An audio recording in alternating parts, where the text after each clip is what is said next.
Salut à toutes et tous, bienvenue pour les tops et les flops de ce Bordeaux-Metz. Les Girondins se sont inclinés sur le score de 2 buts à 1 à la maison. C'est la première fois depuis 1980 que le FC Metz bat Bordeaux à domicile. Les Girondins sont dans le mal, on va regarder ça ensemble avec les tops et les flops et c'est parti tout de suite avec les tops.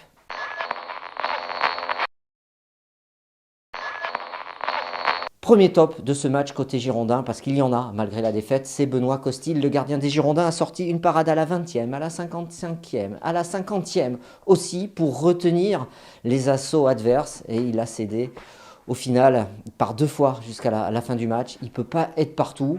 En tout cas, lui a sorti le match qu'il fallait face au FC Metz. C'est un top pour Benoît Costil. Autre top, c'est Tom Lacou, aligné au poste de titulaire au milieu du terrain. Tom Lacou n'a pas réussi pourtant à combler la lenteur de Jean-Michel Seri. On va en parler tout à l'heure de Jean-Michel Seri, mais il n'a pas réussi, Tom Lacou, à colmater les brèches et la lenteur de replacement de Seri. Une très belle première mi-temps de sa part, avec de l'engagement, du contact, solide dans les duels. En deuxième mi-temps, il s'est un peu éclipsé, au même titre que toute l'équipe. Un autre top, c'est Mehdi Zerkan. Lui aussi revient en tant que titulaire dans le 11 bordelais. Il a apporté de la détermination dès les premières secondes de jeu et ça n'a pas arrêté jusqu'à sa sortie du terrain. Peut-être un peu en retard sur son placement sur le premier but du FC Metz. Il a livré quand même une grosse partie pour son retour dans le 11 bordelais. Et enfin, Youssouf Sabaly a été exceptionnel en première mi-temps. Il est d'ailleurs l'auteur d'une passe décisive, Youssouf Sabaly, pour le but de Samuel Kalou. Un bon Youssouf Sabaly, c'est dommage. En deuxième mi-temps, il s'est un peu éteint lui aussi. Il revenait de blessure, c'est à rappeler. On va regarder maintenant les flops du côté des Girondins.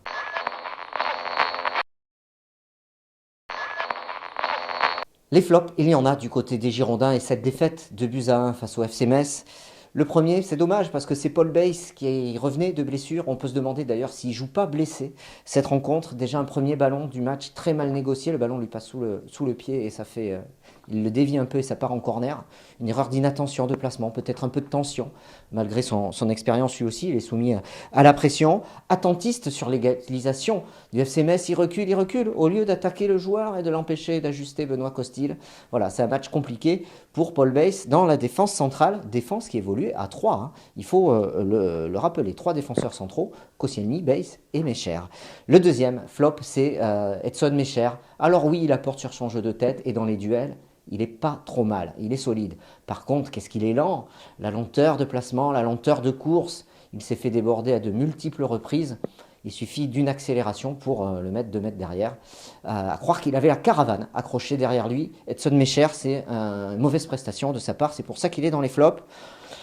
Enfin, un autre flop, et c'est pas le seul, on va pas s'arrêter là malheureusement. Alors, c'est le buteur, certes. Oui, il a marqué, Samuel Kalou, il est décisif. On sait qu'il est bon quand il est décisif. C'est sa qualité. Par contre, collectivement, c'est très limité. Il ne bonifie aucun ballon qui lui arrive dans les pieds dans ce match, excepté ce ballon de but. Et c'est déjà pas mal, me direz-vous.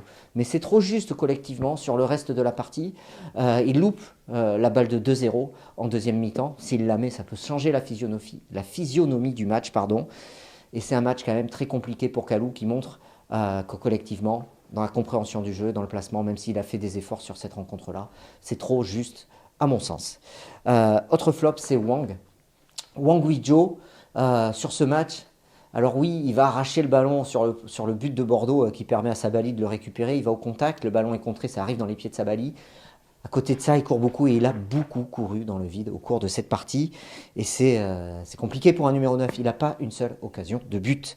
Enfin, un petit mot sur Hatem Ben Arfa qui est rentré en jeu à 10 minutes de la fin du match. Et son entrée n'a rien apporté au jeu des Girondins de Bordeaux. Elle n'a pas été bénéfique. Et c'est donc un flop pour lui également. Petit mot sur Jean-Louis Gasset, l'entraîneur des Girondins de Bordeaux, qui a tenté un coup, qui a failli fonctionner par rapport après la conférence de presse où il avait été dans le sens de son capitaine Laurent Koscielny. Il a aligné des joueurs sur qui Bordeaux va pouvoir compter pour cette fin de saison et la saison prochaine. Il a fait des choix, il a fait jouer les jeunes. Ça a payé pendant 60 minutes avant que Bordeaux s'écroule complètement physiquement, à partir du coaching aussi, en faisant rentrer des joueurs qui n'ont pas l'habitude de jouer. Et surtout, on a vu des joueurs physiquement très fatigués. C'est dommage parce qu'il y avait quelque chose à faire dans ce match-là. Est-ce que c'est le début de quelque chose?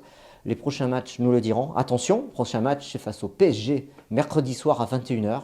En attendant, je vous donne rendez-vous pour le talk sur Web Girondin. C'est lundi à 19h30 avec l'ancien joueur des Girondins de Bordeaux qui a fait une grosse carrière en Ligue 2. C'est Marvin Essor. Allez, salut et à bientôt. Bon dimanche à vous. Bye bye.